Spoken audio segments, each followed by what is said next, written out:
اگر تڑپ سچی ہوگی، لگن سچی ہوگی، محبت سچی ہوگی تو پھر یقین جانو اسباب خود بخود بنتے چلے جائیں گے۔ بڑے بڑے مالدار ارادے کرتے ہوئے ہی رہ گئے، لیکن بڑے بڑے غریب مدینہ پہنچ گئے۔ زندہ مثال میں آپ کے سامنے ہوں، آپ نے خود آنکھوں سے دیکھا ہے۔ میرے پاس اسباب نہیں تھے کہ میں مدینہ شریف جاتا، میرے پاس اتنے پیسے نہیں تھے کہ میں مکہ شریف جاتا، لیکن اللہ کے رسول صلی اللہ علیہ وسلم کے دربار میں حاضری کی ایسی تڑپ تھی کہ آقا کبھی تو بلائیں گے، کبھی تو اپنے در کا دیدار کرائیں گے، کبھی تو اپنے روضے کا دیدار کرائیں گے۔ ایسی تڑپ تھی کہ اچانک ہی اسباب بنتے چلے گئے، اور ان کی نظر کرم ایسی ہوئی کہ جمعرات کو اسباب بننا شروع ہوئے ہیں، ہفتے کی صبح کو اڑان ہو گئی ہے۔ یعنی تڑپ سچی ہوگی تو آج بھی اپنے غلام کو اپنے دربار میں بلانے کو تیار ہے۔ لیکن میرے بھائیوں، تڑپ سچی ہونی چاہیے۔ بڑے بڑے غریب چلے گئے اور بڑے بڑے مالدار پڑے ہیں اسی ارادے میں کہ ہم جائیں گے، لیکن بات کتنی ہے؟ صرف بلاوا۔ جسے وہ بلا لیں اور جسے وہ چن لیں وہی ان کے در پر جاتا ہے۔ ہر ایرا غیرہ ان کے در پر نہیں جا سکتا، جسے وہ چن لیں وہی جاتا ہے۔ اور تڑپ سچی ہوگی تو ایک دن بلاوا ضرور آئے گا۔ وَأَمَّا السَّائِلَ فَلَا تَنْهَرْ کا اظہار آج بھی ہوتا ہے۔ یہ حضور کی زندگی میں نہیں تھا کہ محبوب مانگنے والا آئے تو جھڑکنا نہیں ہے۔ آیت میں کہیں نہیں لکھا ہے کہ محبوب جب تک تم زندہ ہو جب تک جھڑکنا نہیں ہے۔ آیت میں کہیں نہیں لکھا ہے کہ بظاہر موت آنے کے بعد آپ جھڑک سکتے ہیں، نہیں دیں گے چلے گا، ایسا کچھ نہیں لکھا ہے۔ بلکہ آیت میں یہ لکھا ہے کہ اگر میرا بندہ گناہ کر لے، اپنی جان پہ ظلم کر لے، محبوب تیری بارگاہ میں آ جائے، تو صرف سفارش کر دینا، کتنا بڑا گناہ گار صحیح، میں رب ہو کر میں اسے معاف کر دوں گا۔ محبوب کا دربار بہت بڑا ہے، اور وہاں مانگو ملے گا، وہاں مانگو ملے گا۔ زندہ مثال ہے، اور ایسے بہت سے قصے ہیں جو بزرگوں سے ہم نے سنے ہیں، اور لوگ آتے ہیں سناتے ہیں کہ ایسے قصے سب کے ساتھ ہوتے ہیں۔ بس تڑپ سچی ہونی چاہیے۔ اگر دل تڑپ رہا ہے، اگر رات کے سناٹے میں بستر پر اکیلے لیٹے ہوئے، تاریک رات ہے، اندھیرا چھایا ہوا ہے، لائٹ بند ہے، اور اچانک آنکھوں سے آنسو گرنے لگے، گنبد خضرا کے دیدار کی یاد میں، آقا کی یاد میں آنسو گرنے لگیں، تو سمجھ لینا دن بہت قریب آ چکے ہیں کہ آقا ضرور بلانے والے ہیں۔ ایسی تڑپ پیدا کرو۔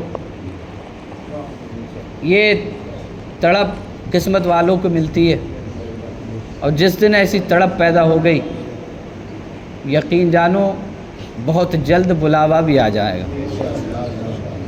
اور ریاض الجنہ حضور نے فرمایا ہے جنت کا ٹکڑا ہے۔ لوگ جاتے ہیں دعائیں کرتے ہیں، لیکن علماء کہتے ہیں کہ وہاں جا کر ایک دعا اور کرنی چاہیے خاص طور سے۔ وہ دعا یہ ہے کہ اے اللہ کے رسول، آپ نے جنت میں داخل کر دیا ہے، اب جنت سے مت نکالنا۔ کیا بات ہے، آپ نے جنت میں بلا لیا ہے، اب جنت سے مت نکالنا۔ اور یہ شریعت کا قانون ہے۔ احادیث میں لکھا ہے کہ جو ایک بار جنت میں چلا جائے گا وہ کبھی جنت سے نکالا نہیں جائے گا۔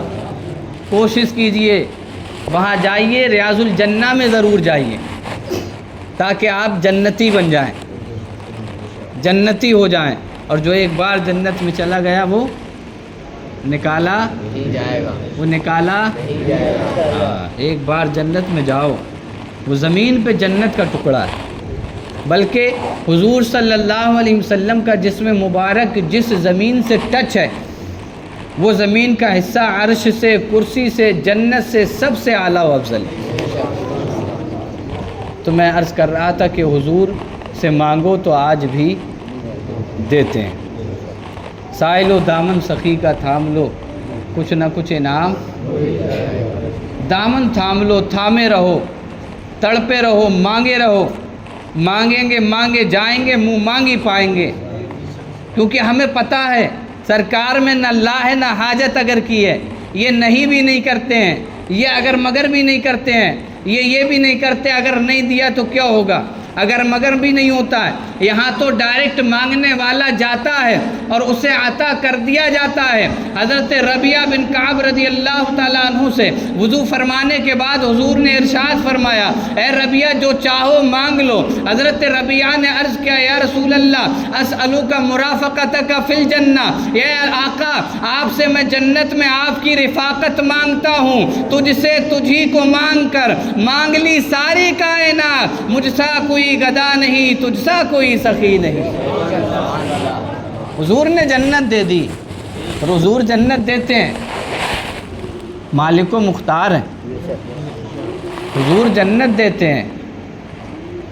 نبی پاک صلی اللہ علیہ وسلم کو اللہ نے مالک و مختار بنایا ہے، وہ سب کچھ دیتے ہیں، بس مانگنے کا سلیقہ ہونا چاہیے۔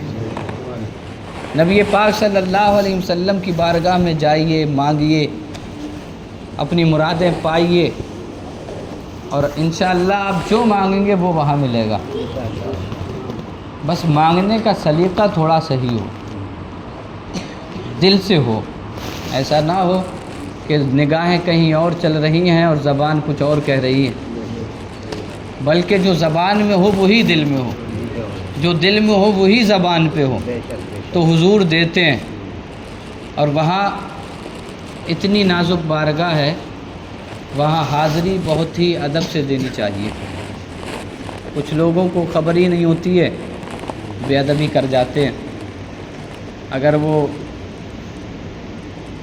روزے کے سامنے نہ بھی کریں تو باہر آ کر کے تھوڑی بہت بے ادبی ہو جاتی ہے۔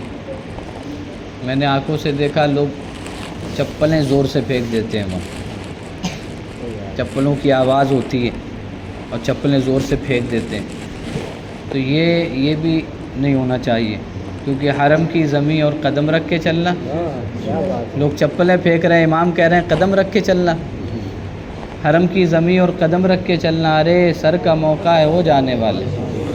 انتہائی ادب کی بات کی ہے اس میں، ارے سر کا موقع ہے ہو جانے والے۔ یہاں تو جتنا ادب کر ملے کر لو، کیونکہ رب نے کہا ہے یا ایھا الذین آمنوا لا ترفعوا اصواتکم فوق صوت النبی، اے ایمان والو نبی کی بارگاہ میں آواز بلند نہ ہو جائے۔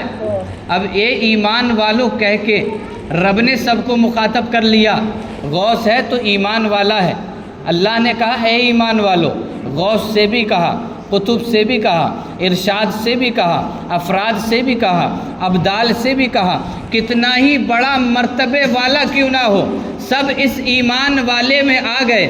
سب سے رب نے کہہ دیا کہ اے ایمان والو میرے نبی کی بارگاہ میں آواز بلند نہ ہو جائے، اے اللہ ورنہ کیا ہوگا، تمہارے اعمال برباد کر دوں گا اور تمہیں خبر بھی نہیں لگنے دوں گا۔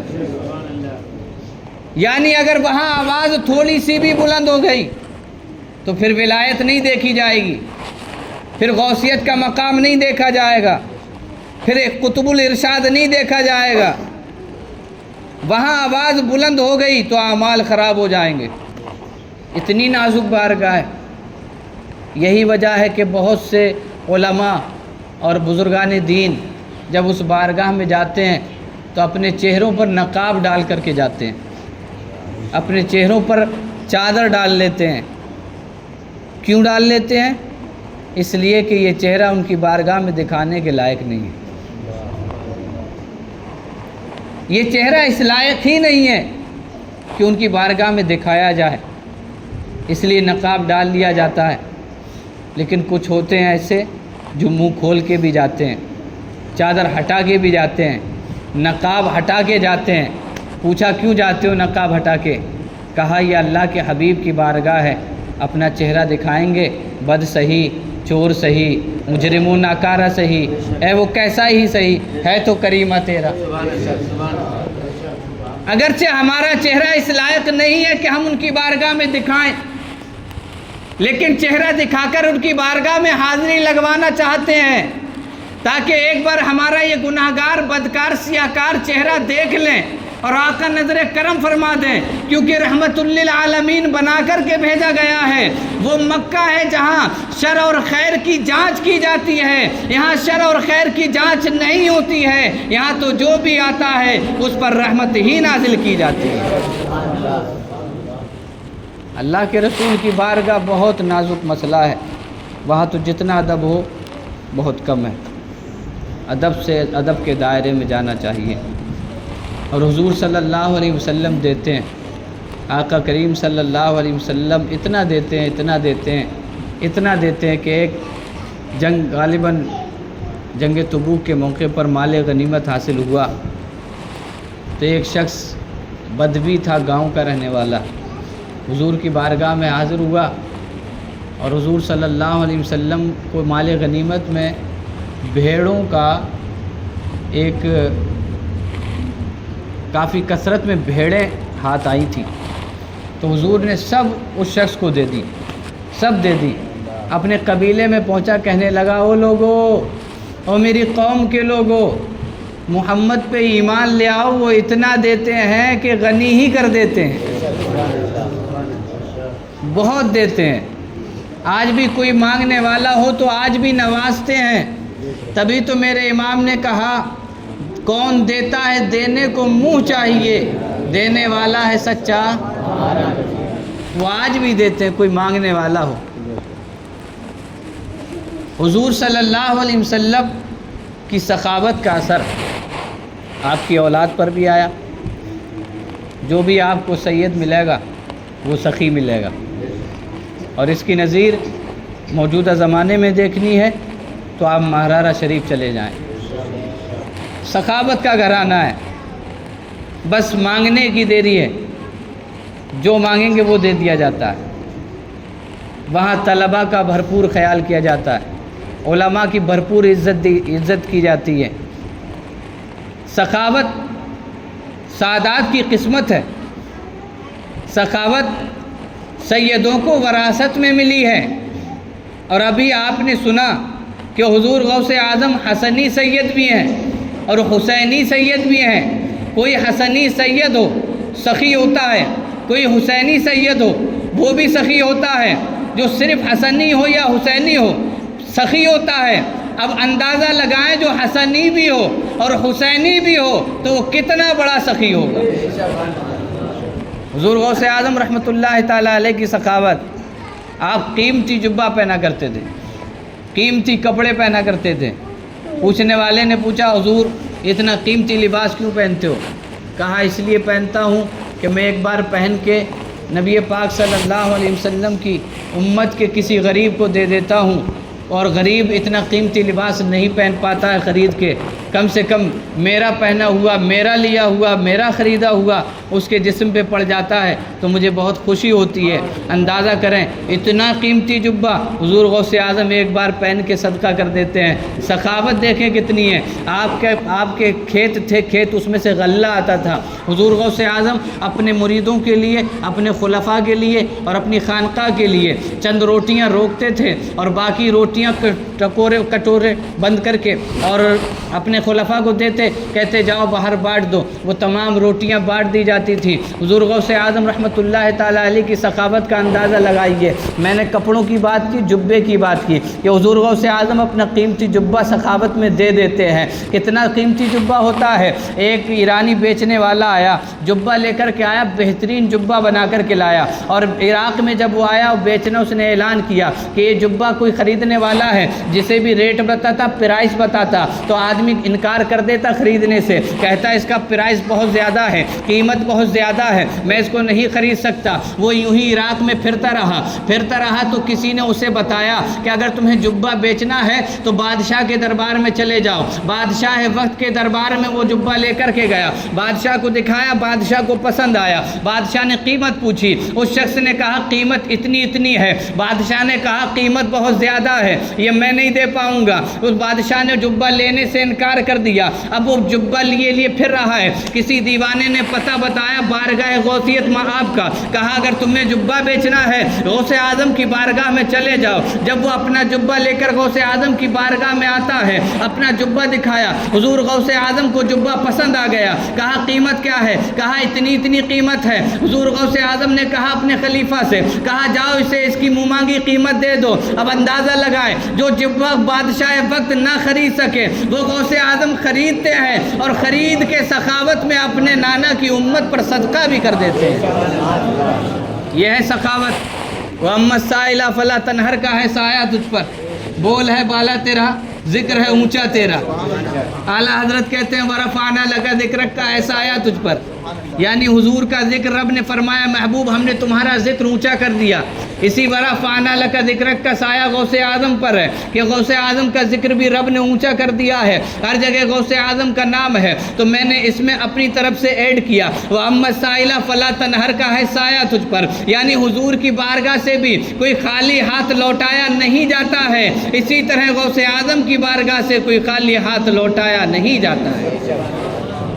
وَأَمَّا السَّائِلَ فَلَا تَنْهَرْ کا ہے سایہ تجھ پر، بول ہے بالا تیرا، ذکر ہے اونچا تیرا۔ حضور غوث اعظم رحمۃ اللہ تعالیٰ علیہ آپ کی بارگاہ میں جو بھی آتا آپ اسے عطا فرماتے۔ ایک شخص حاضر ہوگا، ایک درویش حاضر ہوگا، آ کر کے کہنے لگا حضور غوث اعظم کی بارگاہ میں کہ اے شیخ میں دریائے دجلہ کے کنارے گیا تھا تو ملاح نے مجھے اپنی کشتی پہ سوار کرنے سے منع کر دیا، کہا میں تمہیں سوار نہیں کروں گا، تم درویش ہو پیسے نہیں دو گے، اگر کشتی میں سوار ہونا ہے تو پیسے دینا پڑیں گے۔ حضور غوث اعظم کی بارگاہ میں حاضر ہو گئے، عریضہ لگا دیا غوث اعظم کی بارگاہ میں کہ فلاں ملاح نے مجھے اپنی کشتی پہ سوار ہونے سے منع کر دیا۔ حضور غوث اعظم رحمۃ اللہ تعالیٰ علیہ نے اپنی قمیص اتار کر کے اس شخص کو دے دی اور پھر اپنے مرید سے کہا جاؤ 20 دینار لے کر کے آؤ۔ اس شخص کو 20 دینار بھی دے دیے، پھر 10 دینار اور منگائے، اس شخص کو 30 دینار مکمل دیے، کہا 20 دینار تم رکھنا اور 10 دینار اس ملاح کو دے دینا اور اس سے کہنا اب کی بار تمہارے ساتھ ایسا سلوک نہ کرے ورنہ میرے جلال کا شکار ہو جائے گا۔ حضور غوث اعظم کی یہ سخاوت ہے کہ اپنی قمیص بھی دیتے ہیں اور ساتھ ہی دینار بھی دیا کرتے ہیں۔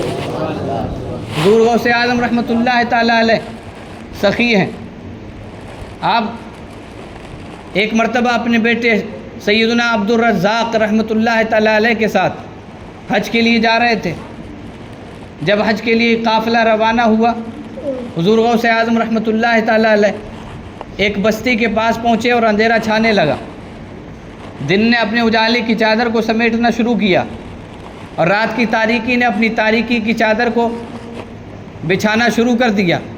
حضور غوث اعظم نے اپنے بیٹے سے کہا دیکھو فلاں بستی میں سامنے جا کر کے دیکھو، کوئی غریب گھر ہو تو بتاؤ، آج ہمیں قیام کرنا ہے، آج ہم رکیں گے۔ حضور غوث اعظم کے جملے پہ توجہ کرنا، کہا جاؤ بستی میں دیکھو کوئی غریب گھر ہو تو دیکھو کس کا غریب گھر ہے ہم وہاں ٹھہریں گے، کس کا غریب گھر ہے ہم وہاں۔ آج کے پیر آتے ہیں پہلے یہ دیکھتے ہیں کہ کون کتنا امیر ہے ہم اس کے یہاں ٹھہریں گے، لیکن یہ غوث اعظم یہ پیرانے پیر ہیں، یہ ان کی بارگاہ سے پیر بنائے بھی جاتے ہیں، ان کی بارگاہ سے ولایت ملتی بھی ہے اور ان کی بارگاہ میں ولایت چھن بھی جاتی ہے۔ حضور غوث اعظم رحمۃ اللہ تعالیٰ علیہ آپ کے ایک خلیفہ ہیں، غالباً ان کا نام ابو عباس ہے۔ حضور غوث اعظم کی بارگاہ میں حاضر ہو رہے ہیں، دروازے پہ دیکھا ایک بہت خوبصورت نوجوان لیٹا ہوا ہے، بہت خوبصورت ایک نوجوان ہے، وہ لیٹا ہوا ہے۔ حضور غوث اعظم رحمۃ اللہ تعالیٰ علیہ کی بارگاہ میں حاضر ہوئے، عرض کیا اے شیخ آپ کے دروازے پہ بہت خوبصورت ایک نوجوان لیٹا ہوا ہے، ماجرا کیا ہے؟ حضور غوث اعظم رحمۃ اللہ تعالیٰ علیہ نے کہا ابو عباس جاؤ اسی سے پوچھو ماجرا کیا ہے۔ حضرت ابو عباس واپس آئے، ریٹرن دروازے کی طرف آئے، اس نوجوان سے پوچھا جو وہیں پہ دروازے پہ پڑا ہوا رو رہا تھا، بڑا حسین و جمیل ہے، خوبصورت ہے، جمال و کمال کا مالک ہے، اس سے پوچھا کہ تم یہاں کیوں لیٹے ہو؟ اس نوجوان نے کہا اے شیخ بات یہ ہے کہ میں یہاں سے گزر رہا تھا، بغداد کے اوپر سے میں اڑ رہا تھا، تو میرے دل میں یہ خیال آیا کہ میرے بغداد میں میرے مقابلے کا کوئی نہیں ہے۔ اتنی ہی دیر میں نے کیا دیکھا، میں شیخ عبد القادر جیلانی کے دروازے پہ پڑا ہوں، تم سے گزارش ہے کہ جا کر کے شیخ عبد القادر جیلانی سے کہہ دو کہ میں معافی کا طلبگار ہوں، میں معذرت چاہتا ہوں، میں نادم و شرمندہ ہوں، مجھے معاف فرما دیں، مجھ سے غلطی ہوئی ہے۔ شیخ ابو عباس واپس گئے، حضور غوث اعظم کی بارگاہ میں حاضر ہوئے، عرض کیا شیخ عبد القادر جیلانی فلاں بندہ آپ سے معافی کا طلبگار ہے، وہ معافی چاہتا ہے، نادم و شرمندہ ہے۔ حضور غوث اعظم نے کہا جاؤ اس سے کہہ دو میں نے اسے معاف کر دیا ہے، آئندہ اس کے دل میں اگر یہ خیال آیا تو میرے جلال کا پھر سے وہ شکار ہو جائے گا۔ آپ اندازہ لگائیں یہ وہ بارگاہ ہے جہاں ولایت دی جاتی ہے تو ولایت یہاں چھین بھی لی جاتی ہے۔ حضور غوث اعظم رحمۃ اللہ تعالیٰ علیہ ولی بناتے ہیں۔ حضور غوث اعظم کیا بناتے ہیں؟ ولی بناتے ہیں۔ پیر ہیں بلکہ پیرانے ولی ہیں بلکہ سید الاولیاء ہیں، ولیوں کے سردار ہیں۔ حضور غوث اعظم نے اپنے بیٹے سے کہا جاؤ سامنے والی بستی میں معلوم کرو غریب گھر کس کا ہے۔ شیخ عبد الرزاق رحمۃ اللہ تعالیٰ علیہ گئے، پوری بستی کو چھانا، معلوم ہوا کہ ایک غریب گھر ہے جس میں ایک بوڑھا ہے، ایک بڑھیا ہے، ایک اس کی بیٹی ہے اور اس کا چھپر پڑا ہوا ہے۔ واپس آئے، عرض کیا ابا حضور فلاں جگہ پہ ایک مکان ہے، چھپر پڑا ہوا ہے، ایک بیٹی ہے اور ایک بوڑھا ہے، ایک بڑھیا ہے، 3 شخص ہی رہتے ہیں اس مکان میں اور چھپر پڑا ہوا ہے، کچی دیواریں ہیں۔ حضور غوث اعظم نے کہا چلو ہم اسی کے مکان پر آج ٹھہریں گے۔ اندازہ لگائیں سادگی، عاجزی، کتنی عاجزی ہے۔ چھپر میں ٹھہرنے کا ارادہ کر لیا۔ اب حضور غوث اعظم رحمۃ اللہ تعالیٰ علیہ اس بڑھیا کے چھپر میں پہنچ گئے۔ اب بڑھیا کے چھپر میں پہنچے تو بڑھیا کی قسمت کی تو معراج ہو گئی کہ غوث اعظم آئے ہیں، شیخ عبد القادر جیلانی آئے ہیں۔ اتنا ابھی وقت ہی نہیں گزرا تھا کہ شور و غوغا ہو گیا کہ شیخ عبد القادر جیلانی آئے ہماری بستی میں۔ تو لوگ جو مالدار تھے کوئی مال لے کر چلا آیا، کوئی درہم و دینار لے کر آ رہا ہے، کوئی کپڑے والا ہے تو کپڑا لے کر آ رہا ہے، کوئی کچھ لے کر آ رہا ہے تو کوئی کچھ لے کر آ رہا ہے۔ حضور غوث اعظم کی بارگاہ میں لوگ نظر لے کر کے آ رہے ہیں اور عرض کر رہے ہیں اے شیخ عبد القادر جیلانی یہ ہماری طرف سے نظر ہے، آپ اس کو قبول فرما لیجئے۔ حضور غوث اعظم قبول کرتے رہے، ایک ڈھیر سا لگ گیا درہم و دینار و کپڑوں کا اور دیگر اموال کا سامان کا ایک ڈھیر سا لگ گیا۔ حضور غوث اعظم رحمۃ اللہ تعالیٰ علیہ نے کہا اے دینے والوں سنو۔ سب نے کہا جی حضور۔ کہا تم نے جو ہدیہ دیا ہے میں نے قبول کر لیا، اب میری ذمہ داری ہے، میں اس کا مالک بن گیا ہوں۔ حضور غوث اعظم نے سارا کا سارا مال اس بڑھیا کو دے دیا، کہا یہ اس سارے مال کی مالکن تم ہو۔ اس بڑھیا کو سارا مال دے کر حضور غوث اعظم صبح نمودار ہوئی، پھر حج کے لیے چلے گئے۔ شیخ عبد الرزاق رحمۃ اللہ تعالیٰ علیہ عبد القادر جیلانی حضور غوث اعظم کے بیٹے ہیں، فرماتے ہیں بہت زمانے کے بعد میرا گزر اس بستی سے ہوا تو میں نے سوچا لاؤ دیکھو تو وہ جگہ کہاں ہے، وہ بڑھیا کا گھر کدھر ہے جہاں میرے ابا حضور ٹھہرے تھے۔ شیخ عبد الرزاق کہتے ہیں میں نے پوری بستی میں کھنگال ڈالا لیکن اس بڑھیا کا گھر مجھے نہیں ملا۔ جب میں نے معلوم کیا تو ایک شخص نے میری رہنمائی کی، کہا یہ دیکھو جو بہترین شاندار بلڈنگ نظر آ رہی ہے یہ تمہیں اسی بڑھیا کی ہے، یہ اسی بڑھیا کا مکان ہے۔ شیخ عبد الرزاق کہتے ہیں میں نے اندر جا کر کے معلوم کیا تو واقعی اسی بڑھیا کا مکان تھا۔ کہنے کا مقصد یہ ہے کہ پیرانے پیر اتنا دیتے ہیں کہ کوئی غریب ہو تو اسے مالدار بنا دیتے ہیں۔ وَأَمَّا السَّائِلَ فَلَا تَنْهَرْ کا ہے سایہ تجھ پر، بول ہے بالا تیرا، ذکر ہے اونچا تیرا۔ حضور غوث اعظم رحمۃ اللہ تعالیٰ علیہ سخی ہے، پیر ہے، پیرانے پیر ہیں اور سخاوت کرتے ہیں۔ پیروں کو درس لینا چاہیے، سبق لینا چاہیے کہ پیر لیتا نہیں ہے، پیر دیتا ہے۔ پیر لیتا نہیں ہے، پیر کیا کرتا ہے؟ ہاں کسی ولی کی بارگاہ میں کیوں جاتے ہو؟ لینے کہ ان سے مانگیں گے وہ دیں گے، اس لیے جاتے ہیں۔ تو اگر وہاں بیٹھا ہوا کوئی تم سے مانگے تو اس سے کہہ دینا ہم خود مانگتے ہیں، ہم خود مانگنے آئے ہیں۔